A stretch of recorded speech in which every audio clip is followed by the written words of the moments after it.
नमस्कार दोस्तों, FII के weekly programme talk with an expert में आप सबका स्वागत है। दोस्तों, इंडिया अफ्रीका बिजनेस अपॉर्चुनिटीज के सीरीज में आज हम बात करेंगे प्रिंटिंग इंडस्ट्री की अपॉर्चुनिटीज की। और हमारे साथ गेस्ट स्पीकर के रूप में जुड़े हैं मिस्टर किरण एम गोसावी। तो नमस्कार सर, आपका बहुत बहुत स्वागत है। नमस्ते संजय जी, थैंक यू। तो दोस्तों, Kiran ji by profession printing expert हैं, प्रिंटिंग इंजीनियर हैं, और आज हम प्रिंटिंग इंडस्ट्री के बारे में बात करेंगे, प्रिंटिंग इंडस्ट्री की अपॉर्चुनिटीज की बात करेंगे। और प्रोग्राम की शुरुआत करने से पहले मैं किरण जी से गुजारिश करूंगा कि सर आप अपनी जर्नी के बारे में कुछ शेयर करें हमारे ऑडियंस के साथ। यस, धन्यवाद Sanjeev ji for this opportunity. Basically यहाँ पे अगर आप कोई एंटरप्रेन्योर हो या बिजनेस पर्सन हो या कोई जॉब सीकर हो, उसको अगर अफ्रीकन कॉन्टिनेंट, स्पेशली मैं अफ्रीकन कॉन्टिनेंट का नाम लूंगा, वहां पे अगर आपको जॉब अपॉर्चुनिटी या बिजनेस अगर अपॉर्चुनिटी आप ढूंढ रहे हो, तो फर्स्टली जॉब अपॉर्चुनिटी के बारे में ये कहूंगा कि ना अपने आप को पहले तैयार कीजिए, क्योंकि यहाँ पे आप किसी भी फील्ड में हो, आपको उसका इन डेप्थ नॉलेज होना चाहिए, ताकि यहाँ पे आने के बाद आप जब भी एम्प्लॉयड होते हैं यहाँ पे, तो आपके ऊपर सब जिम्मेदारी दी जाती है। भले आप प्रोडक्शन में हो या किसी भी एडमिनिस्ट्रेशन में हो, तो यहाँ पे टेक्निकल वाइज एक्सपर्टीज बहुत कम है। एजुकेशनल लेवल जो है थोड़ा सा लो है यहाँ पे, इसलिए आपको अगर आप जॉब सीख कर रहे हो यहाँ पे या अपॉर्चुनिटी मिल रही है, तो आप पहले से पूरी तैयारी करके जाइए, ताकि यहाँ पे आने के बाद आपका एम्प्लॉयर जो हो वो डिसअपॉइंट ना हो। मेरी जो शुरुआत हो गई थी 2008 के करीब यहाँ पे नाइजीरिया आने के लिए, तो मैं भी एज अ जॉब एम्प्लॉयमेंट के बेसिस पे आया था। तो मैं करीब 3-4 कंपनीज में as a director, operational director काम कर चुका हूँ, प्रोडक्शन में, प्रिंटिंग, न्यूज़पेपर, स्पेशल न्यूज़पेपर में यहाँ पर। और मैंने यहाँ पे आने के बाद यही सीखा है कि ना हमारे में अगर एक्सपर्टीज है, हमारे में स्किल है, टेक्निकलिटीज है, तो हम लोग कुछ भी यहाँ पे कर सकते हैं। मतलब कुछ भी, मतलब हम लोग स्टेप बाय स्टेप यहाँ पे प्रोग्रेस कर सकते हैं। आते हैं हम लोग बिजनेस अपॉर्चुनिटी के लिए, तो बिजनेस अपॉर्चुनिटी के लिए यहाँ पे इतना स्कोप है कि नाइजीरियन इकोनॉमी जो है उसमें आई थिंक थर्ड प्लेस पे प्रिंटिंग इंडस्ट्री आती है, जिसका आई थिंक $3 ट्रिलियन का एक इंटरफियरेंस है उसमें, प्रिंटिंग इंडस्ट्री का। तो इतनी वास्ट अपॉर्चुनिटी है यहाँ पे, स्पेशली प्रिंटिंग इंडस्ट्री में देखा जाए तो। पैकेजिंग हो गया, पैकेजिंग में बहुत स्कोप है अभी फिलहाल। बाकी फिर मैं जब जैसे मेरे एम्प्लॉयमेंट मेरी हो गई, मेरा कुछ कॉन्ट्रैक्ट, यहाँ पे कॉन्ट्रैक्ट बेसिस पे बहुत बार होता है या अपने बिल पे होता है कि हमें कितने दिन रुकना है। उसके बाद में फिर मैंने अपना ही कुछ यहाँ पे सीख लिया कि ट्रेडिंग कैसे होता है, यहाँ पे क्या क्या अपॉर्चुनिटीज होती है, बेसिकली मशीनरीज की या स्पेयर पार्ट्स की। तो एज पर माय एक्सपर्टीज मैंने देखा कि यहाँ पे न्यूज़पेपर प्रिंटिंग्स की मशीन या बुक्स, मैगजीन प्रिंटिंग्स की मशीन ज्यादा डिमांड है यहाँ पे। बेसिकली होता ये है कि नहीं, यहाँ पे जर्मन मशीन्स और चाइना के मशीन्स को ज्यादा प्रीफर करते हैं, जर्मन, यूरोपियन हो गया। और वो भी एक्चुअली न्यू मशीन्स में यहाँ पे ज्यादा डीलिंग होता नहीं है। फेयरली यूज जो मतलब हम लोग कह सकते हैं कि जो यूज मशीन है उनको यहाँ पे ज्यादा डिमांड होती है, क्योंकि इकोनॉमी वाइज थोड़ा बहुत फाइनेंस का भी इशू होता है, इसलिए। तो मैंने तो फिर बाद में 2017 के करीब मैंने फिर थोड़ा ट्रेडिंग और बिजनेस में एंटर किया, और यहाँ पे करीब हमने अभी तक 2 मशीन्स सेल की है। It's cost almost $1 million, web offset machines, newspaper और बुक प्रिंटिंग के लिए। और बाकी स्पेयर पार्ट्स और अदर थिंग्स, दे आर तो continuous process. So whenever we get any opportunity for selling these items, we never lose the opportunity, you know.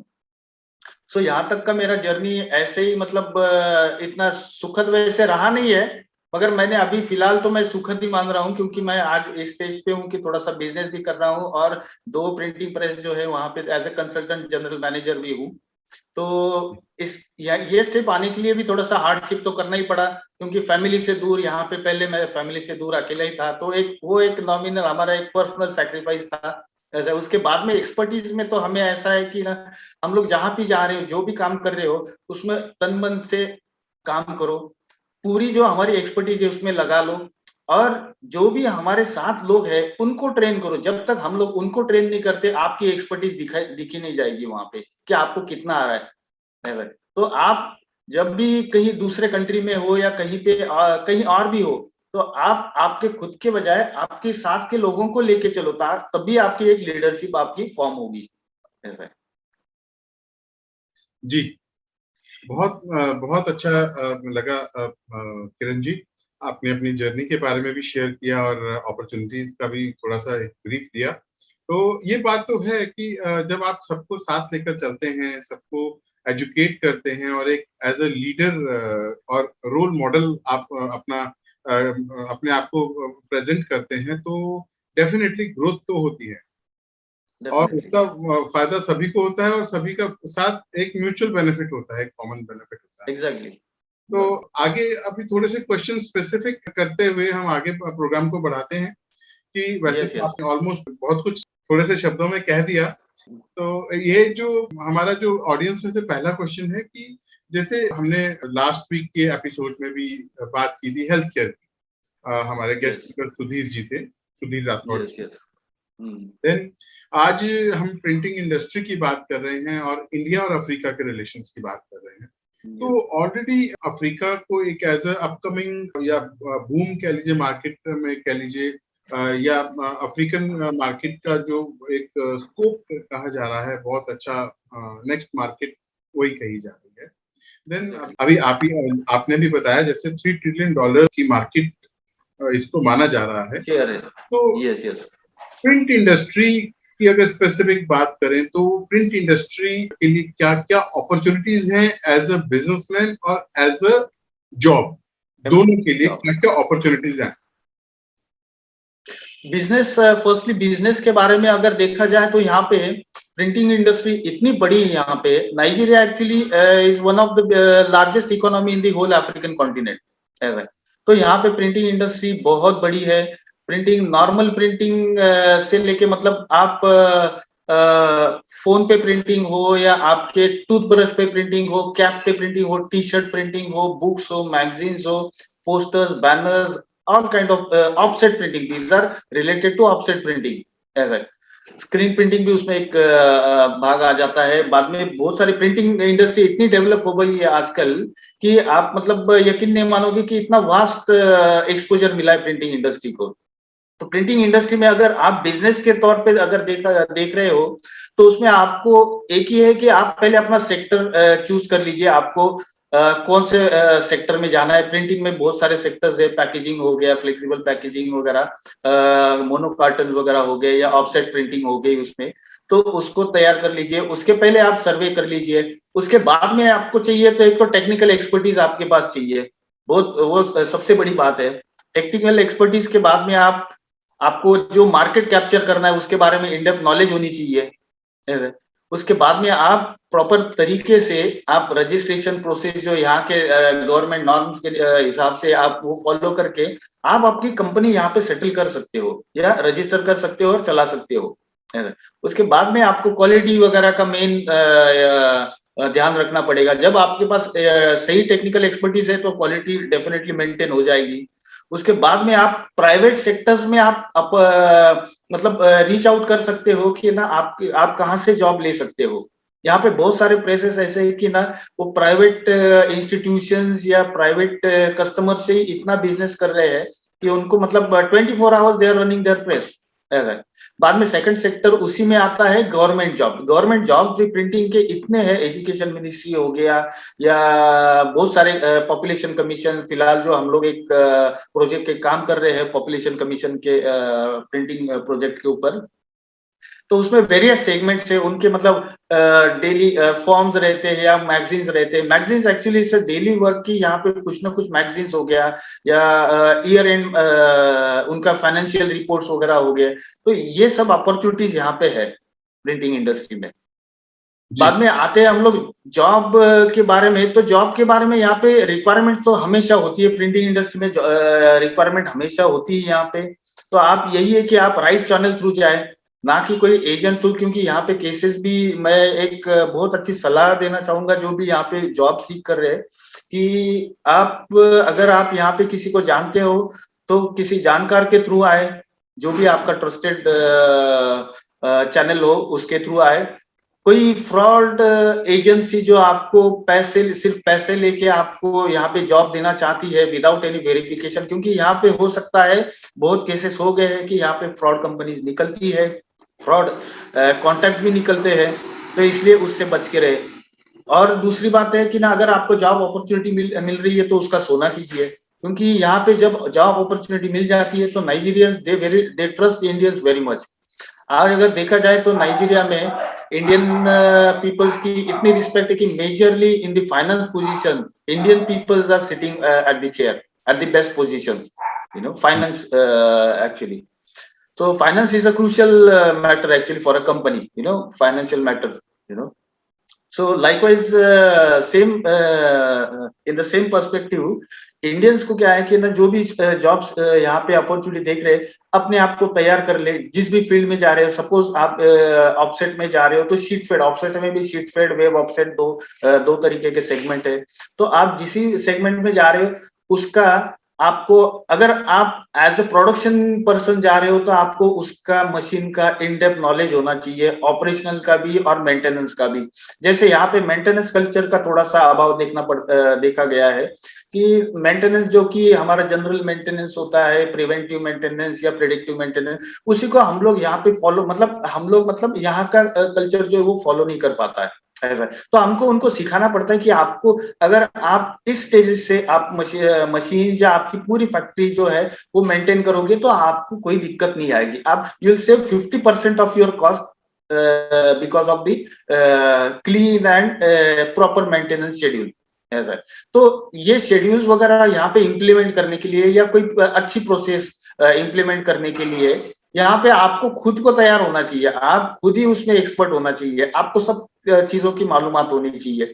अगर आपको ही मालूम नहीं तो आप यहाँ पे आके मतलब एक मजदूरी करना हो गया कि आप आके मालिक ने बोला कि आपको मशीन ऑन करनी है या मशीन चलाना है, ये देखना है, ये सुपरवाइज करना है, बस आप उतना करोगे। मगर आप खुद की प्रोग्रेस जब करोगे, जब आप उसमें कुछ इनपुट डालोगे, आप कहीं प्रोग्रेस दिखाओगे कंपनी में तब।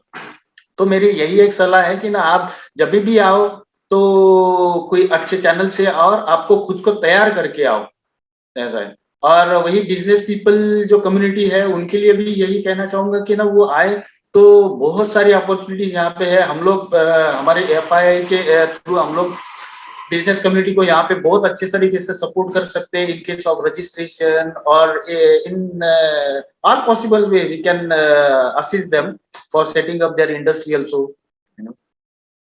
यस जी, ये आपने बहुत अच्छा बताया और साथ में आपने चैलेंजेस के बारे में भी डिस्कस किया और एफआईआई की जो एक्टिविटीज हैं या एफआईआई किस तरह हेल्प कर सकते हैं ये भी आपने बताया। तो मैं समझता हूँ कि ये एक बहुत अच्छा मौका है। एक हालांकि ये अपॉर्चुनिटी वर्ल्ड वाइड के लिए है लेकिन स्पेसिफिकली इंडिया के लिए, क्योंकि एफआईआई जो है वो इंडिया बेस्ड है और एफआईआई के आप एज अ प्रेसिडेंट आप वहाँ पे नाइजीरिया में आप हेल्प कर रहे हैं सबकी। तो मैं समझता हूँ कि इंडियंस के लिए बहुत अच्छी अपॉर्चुनिटी है, चाहे वो जॉब में जाना चाहते हैं या बिजनेस करना चाहते हैं। एक बिजनेस सेटअप करने के लिए बहुत सारे चैलेंजेस का सामना करना पड़ता है, खास तौर से हम दूसरे देश में होते हैं।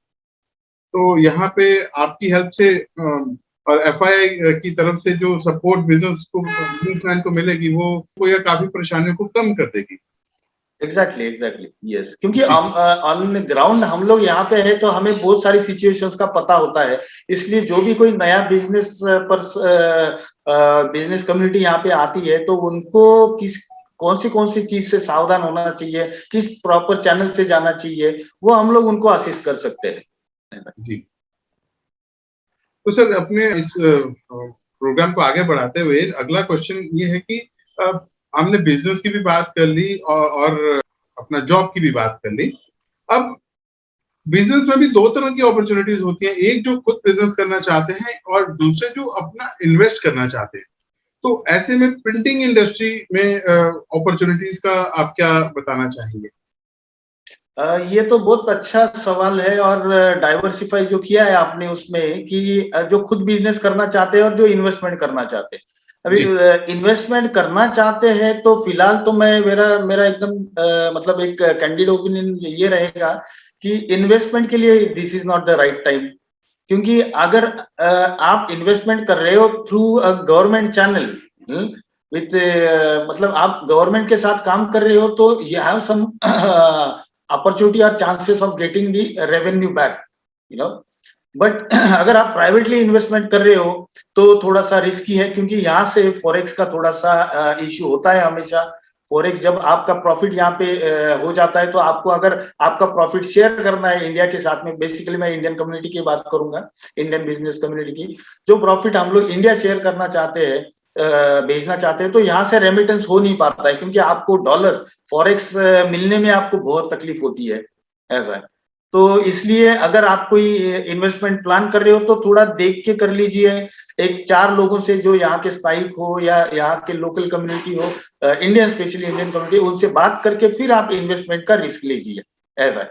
हाँ, अगर गवर्नमेंट टू गवर्नमेंट हो तो फिर आप गवर्नमेंट से डायरेक्टली टाई अप कर सकते हो थ्रू इंडियन हाई कमीशन, उनके थ्रू आप फेडरल गवर्नमेंट की श्योरिटी ले सकते हो, उसके बाद में आप इन्वेस्टमेंट अपॉर्चुनिटी देख सकते हो इसमें।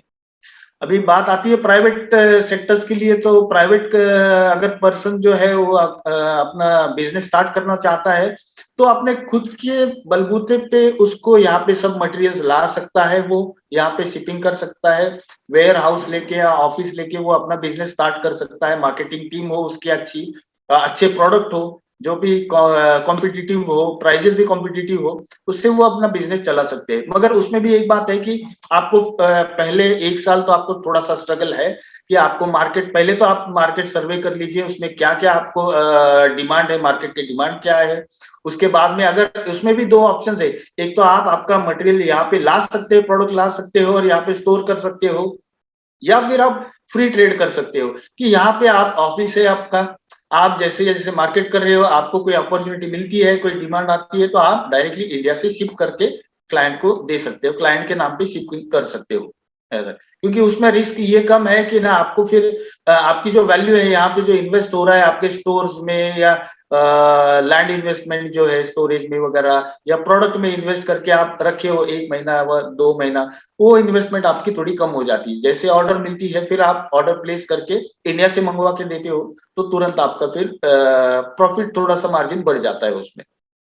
जी, तो सर यहाँ पे जैसे आपने बताया कि नए बिजनेस जो प्राइवेट बिजनेस हैं जो गवर्नमेंट के साथ डील कर रहे हैं वो तो ठीक है, वो ऑलरेडी सारे नॉर्म्स फॉलो कर रहे हैं, लेकिन जो private yes business yes owners हैं और वो इन्वेस्ट जो भी स्टार्ट करना चाह रहे हैं, फर्स्ट ईयर नेचुरली स्ट्रगल तो हर किसी को करना पड़ता है, मार्केट को समझना पड़ता है, अपना उसको पोजीशन बनानी पड़ती है, गुडविल क्रिएट करनी पड़ती है, अपना एक पहचान बनानी पड़ती है, उसके लिए टाइम चाहिए। लेकिन उसके अलावा क्योंकि हम एक कंट्री से दूसरी कंट्री की बात करते हैं तो बहुत सारे नॉर्म्स में से होकर गुजरना पड़ता है, बहुत सारे आपको सर्टिफिकेशन या पॉलिसीज को देखना पड़ता है। तो इस केस में यस यस। इंडिया की जो गवर्नमेंट है और अफ्रीका की गवर्नमेंट है, ये कहाँ तक सपोर्टिव है एक आम आदमी के लिए, एक आम बिजनेसमैन के आम बिजनेसमैन के लिए देखो गवर्नमेंट का ज्यादा रोल उसमें होता नहीं है, एज पर स्टैंडर्ड प्रोसीजर्स हमें फॉलो करनी पड़ती है, कुछ भी एक्सपोर्ट करना हो इंडिया से तो लिए? हमारी अगर सारी के सारी सर्टिफिकेशन है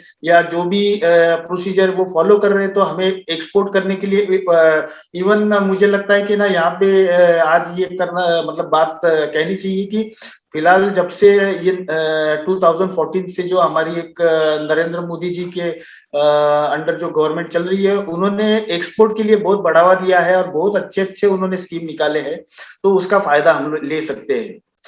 अभी देखा जाए यहाँ पे इंपोर्ट करने के लिए, तो इंपोर्ट करने के लिए हमें यहाँ पे थोड़ी बहुत तकलीफ होती है, क्योंकि देखो corruption is a part of particular segment actually ऐसा है। तो यहाँ पे थोड़ा बहुत वो इश्यू आ जाता है क्लियरिंग के टाइम पे, जब आपके गुड्स पोर्ट पे अराइव होते हैं, क्लियरिंग का एक इश्यू होता है। स्टोरेज होता है, बाद में थोड़ा सा सिक्योरिटी वाइज थोड़ा सा आपको इश्यू रहता है, तो आपको प्रॉपर आपका प्रोडक्ट आने के बाद थोड़ा सिक्योर करना वो एक जरूरी बात है, उसका एक मेन इश्यू है जैसा है। जैसे आपने बताया कि क्लियरिंग में इशू आता है, तो क्या एफआई की तरफ से भी कुछ सपोर्ट मिल सकती है बिजनेस ओनर्स क्लियरिंग के टाइम पे, गाइडेंस वगैरह जैसा होता है या? एग्जैक्टली यस यस यस, नहीं एफआई के टीम्स के बहुत सारे मेंबर्स हमारे लॉजिस्टिक या क्लियरिंग में है, तो उनके सपोर्ट से हम लोग गाइड कर सकते हैं, प्रॉपर गाइडेंस दे सकते हैं कि आपका जो भी कंटेनर्स वगैरह आ रहे हैं यहाँ पे, तो उनको क्लियर कैसे किया जाए, किस प्रॉपर चैनल से क्लियर किया जाए, कितने फीस रहती है, उसके क्लियरिंग चार्जेस कितने हैं, ट्रांसपोर्टेशन वहां से एक बार पोर्ट से क्लियर होने के बाद आप ट्रांसपोर्ट करना है तो ट्रांसपोर्टेशन से लेके आपके वेयर हाउस तक या कहीं भी स्टोरेज हो नेशन वाइड, वो उसमें सब कुछ हम लोग असिस्ट कर सकते हैं। हमारी टीम मतलब नाइजीरिया की एफआईआई टीम में इतने वर्सेटाइल मेंबर्स है कि हर एक फील्ड में आपको कोई ना कोई मिल जाएगा, तो हर कोई बंदा और इतने सोशल और इतने कोऑपरेटिव है कि वो हर तरीके से हर एक बंदे को वो असिस्ट करने के लिए रेडी रहेंगे हमेशा। जी, आपका एड ऑन करना चाहूंगा सर, एफआईआई का हम सबका पर्सनल एक्सपीरियंस है, नेशनल और इंटरनेशनल लेवल पे पूरी टीम ही वर्सेटाइल है। यस एग्जैक्टली एज अ मैंने खास करके नाइजीरिया टीम का बोला क्योंकि as a representative of Nigerian आपका एड ऑन किया कि उसमें आप, क्योंकि हम तो आज हमारा स्पेसिफिकली हम नाइजीरिया की बात कर रहे हैं, बट वो आपने एफआईआई का बोला तो मेरे दिल से बात निकला कि अब मैं उस चीज को एड ऑन करूं। As a FII family everybody is awesome sir और वर्सेटाइल।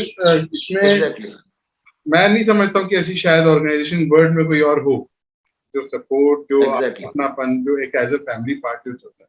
खैर, जो थोड़ा सा आप वहां पे नाइजीरिया में एफआईआई के रिप्रेजेंटेटिव, एफआईआई के प्रेसिडेंट के नाते आप वहां की जो एफआईआई की एक्टिविटीज हैं उसके बारे में कुछ हमारे ऑडियंस से शेयर करें सर, कि ये तो एक सिस्टम तो हो गया, बट एक रेगुलर उसमें एक्टिविटीज का कुछ बताएं। रेगुलर एक्टिविटीज में एफआईआई का रोल ये है कि ना हम लोग ये देखते हैं एफआईआई के थ्रू कि जो भी बहुत सारे यहाँ पे होता है कि ना नाइजीरियन गवर्नमेंट्स की बहुत सारी स्कीम्स, नई पॉलिसी आती है। फिलहाल हम लोग वर्कआउट कर रहे हैं ऑयल एंड गैस के ऊपर, जिसके लिए मैं एज ए एफआईआई रिप्रेजेंटेटिव और हमारे जो एफआईआई के जनरल सेक्रेटरी है शिशिर वर्मा, हम लोग पेट्रोलियम मिनिस्ट्री से 2-3 बार मिल चुके हैं। उनको वहाँ यहाँ पे पेट्रोल से सीएनजी कन्वर्जन का एक पॉलिसी चल रहा है, उनको ये इम्प्लीमेंट करना है, मगर टाइम बाउंड नहीं है, इसलिए हम लोग प्रेडिक्ट नहीं कर सकते वो कब इम्प्लीमेंट होगा। अभी फिलहाल यहाँ पे नाइजीरिया में इलेक्शन का एटमॉस्फेयर है, नेक्स्ट ईयर इलेक्शन होने वाले हैं प्रेसिडेंशियल कैंडिडेट के, तो हो सकता है नई गवर्नमेंट आने के बाद में कुछ रूल्स में चेंजेस हो या कुछ इम्प्रोवाइजेशन हो, इसलिए अभी तक इम्प्लीमेंटेशन का कुछ हुआ नहीं है। तो एफआईआई के थ्रू हम लोगों ने बहुत सारे प्राइवेट कंपनीज को भी यहाँ पे अप्रोच किया है, जिनको इंडिया से टेक्नोलॉजी ट्रांसफर भी चाहिए और बहुत सारी इक्विपमेंट्स की रिक्वायरमेंट है related to CNG, LNG, CNG. तो बहुत सारी इंडियन कंपनीज को भी हम लोगों ने यहाँ पे अप्रोच किया है और बहुत सारी कंपनीज ने खुद एफआईआई को भी अप्रोच किया है। तो हम लोग उनसे अभी बस इनिशियल स्टेज पे डिस्कशन हो रहा है कि इम्प्लीमेंट अगर उनको ये पॉलिसी करनी है तो हम लोग एफआईआई के थ्रू उनको क्या सपोर्ट कर सकते हैं, उनको मैन पावर, टेक्नोलॉजी हो गई या administrative take over of the companies and then start running the companies, ये सब हम लोग उनको एक इनिशियल डिस्कशन में हो चुका है। बस अब अभी वेट कर रहे हैं कि ना यहाँ के गवर्नमेंट से इनपुट आ जाए और हमें एक अपॉर्चुनिटी मिले कि ना हम लोग इंडियन कंपनीज को यहाँ पे उस सेक्टर में स्पॉन्सर करें या फिर आगे बढ़ाए, उनको लिंकअप कर दे ताकि वो भी अपना बिजनेस यहाँ पे बढ़ा सके। उसके बाद में जहां यहाँ पे जो भी बिजनेस समिट्स वगैरह होते हैं तो उसमें हम लोग एफआईआई को रिप्रेजेंट करते हैं यहाँ पे, तो बिजनेस समिट्स में अभी फिलहाल नाइजीरिया इंडिया बिजनेस फोरम का एक मीटिंग हो गया यहाँ पे नाइजीरिया में, अबुजा में। तो इंडिया से भी बहुत सारे लोग आए थे, वहां पे भी हमने वही किया कि एफआईआई को रिप्रेजेंट करते हुए हमने उनको भी एक ऐसा एक विश्वास दिलाया है कि एफआईआई के थ्रू हम लोग उनको जो भी यहाँ पे सपोर्ट चाहिए वो हम लोग उनको देंगे in all terms, technical terms, manpower या any kind of even reaching out to government offices also हम लोग वो कर सकते हैं। तो as per our capabilities and capacity, we are always open to assist each and everyone through FII। जी यहाँ पे देखो अगर बिजनेस वाइज अगर देखा जाए तो यहाँ पे बहुत सारी अपॉर्चुनिटीज है, not only in printing industry but बाकी सेक्टर्स में, आईटी में हो गया। आप इनोवेटिव चीजें लेके आइए यहाँ पे, क्योंकि ये इतना बड़ा मार्केट है कि यहाँ पे कंपटीशन तो है ही। बहुत सारी चाइनीज कंपनीज भी यहाँ पे है, इंडियन कंपनीज भी है। इंडियन कंपनीज का मार्केट बहुत अच्छा है। मैं स्पेसिफिकली बताऊं तो बजाज जो है, डीएजी कंपनी है जो बजाज को रिप्रेजेंट करती है, यहाँ पे उनका नाइजीरियन इकोनॉमी में ऑलमोस्ट 9% का शेयर है। इतना बड़ा बिजनेस है वो। तो जो भी कोई बिजनेस करना चाहता है तो वो अपने तन मन से बिजनेस करे, यहाँ पे पूरा एक्सप्लोर करे। और ऐसी इनोवेटिव चीजें अगर कोई लाता है, कुछ नई नई चीजें लाता है जो यहाँ पे जरूरत बन सकती है, उसके लिए फिर आपको स्काई इज द लिमिट। यही मैं कहूंगा उनके लिए ऐसा। बाकी जॉब सीकर्स के लिए तो it's very good opportunity. Business peoples के लिए फिलहाल तो मैं ये कहूंगा कि ना, बीइंग इनटू प्रिंटिंग इंडस्ट्री में यहाँ पे देख रहा हूँ कि बहुत सारे एरियाज ऐसे हैं कि यहाँ पे प्रिंटिंग इंडस्ट्री, खास करके लेबल प्रिंटिंग या पैकेजिंग इंडस्ट्री में थोड़ी सी कमी है या शॉर्टेज है इंडस्ट्री की। जो भी मेन हब है, जैसे कमर्शियल कैपिटल जो है वो है लेगोस नाइजीरिया का, वहां पे सब इंडस्ट्री है, पूरी पैकेजिंग इंडस्ट्री बहुत सारी वही है। बाकी के एरियाज में हम लोग वहां पे ट्राई कर रहे हैं कि ना हमें खुद यहाँ पे अगर अपॉर्चुनिटी मिलती है तो हम लोग ही वो पैकेजिंग सेक्टर में यहाँ पे बिजनेस स्टार्ट करें। तो मैं तो अभी इस फोरम से या एफआईआई के थ्रू ये भी कहना चाहूंगा कि अगर कोई इंडियन कम्युनिटी से, इंडिया से अगर कोई बिजनेस कम्युनिटी है जो यहाँ पे फ्लेक्सिबल पैकेजिंग में एंटर करना चाहती है, जिसके लिए बहुत बड़ा स्कोप है, मतलब again I will say sky is the limit, इतना बड़ा स्कोप है यहाँ पे फ्लेक्सिबल पैकेजिंग में। बस यही है कि आपको थोड़ा सा कमर्शियल कैपिटल नहीं, बाकी ताकि दूसरे स्टेट में आपको थोड़ा सा बिजनेस सेटअप करना पड़ेगा। फिर आपको जितनी अपॉर्चुनिटी वो मैंने देखी है आज, उतनी अपॉर्चुनिटी कहीं दूसरे फील्ड में मैंने देखी नहीं है ऐसा। तो अगर कोई इंटरेस्टेड है इसमें, फ्लेक्सिबल पैकेजिंग के फील्ड में अगर बिजनेस सेटअप करना चाहते हो, इन्वेस्टमेंट करना चाहते हो, तो उसमें हम लोग राइट डायरेक्शन से हम लोग उनको गाइड कर सकते हैं। सेटिंग अप मतलब मशीनरी से लेके हर चीज में हम लोग सेटअप कर सकते हैं उसमें। और उसमें हमारी मतलब रिसर्च यहाँ तक हो गई है कि ना, मार्केट में क्या क्या डिमांड है, जैसे वाटर बॉटल्स के लेबल्स होते हैं, बाद में ब्रेड रैप्स हो गया, बियर बॉटल्स के लेबल्स हो गए, इतनी डिमांड है यहाँ पे। और एक ही पर्टिकुलर शहर है या एरिया है जो उसको कवर करता है, बाकी के स्टेट्स उसको कवर नहीं कर पा रहे, बाकी के स्टेट्स में वो फैसिलिटी है नहीं। तो अगर कोई इन्वेस्ट करना चाहता है तो it's a very big opportunity for them. जी तो मैं समझता हूँ आज का एपिसोड बहुत ही एनलाइटनिंग रहा और ऑलमोस्ट सभी क्वेरीज पूरी हो गई होंगी। फिर भी मैं अपने ऑडियंस से रिक्वेस्ट करता हूँ कि अगर आपका कोई ऐसा सवाल है जिसका आंसर हमारे इस एपिसोड में नहीं दिया गया, तो आप कमेंट बॉक्स में मेंशन करें। हम साथ ही आपके सजेशंस भी आप दें कि हम इस प्रोग्राम को और कैसे बेहतर बना सकते हैं। आपके सजेशंस का हमें इंतजार रहेगा, कमेंट बॉक्स में जरूर मेंशन कीजिएगा। और इसी के साथ दोस्तों, आज के लिए बस इतना ही। अगले हफ्ते फिर मुलाकात होगी, तब तक के लिए नमस्कार। नमस्ते, धन्यवाद।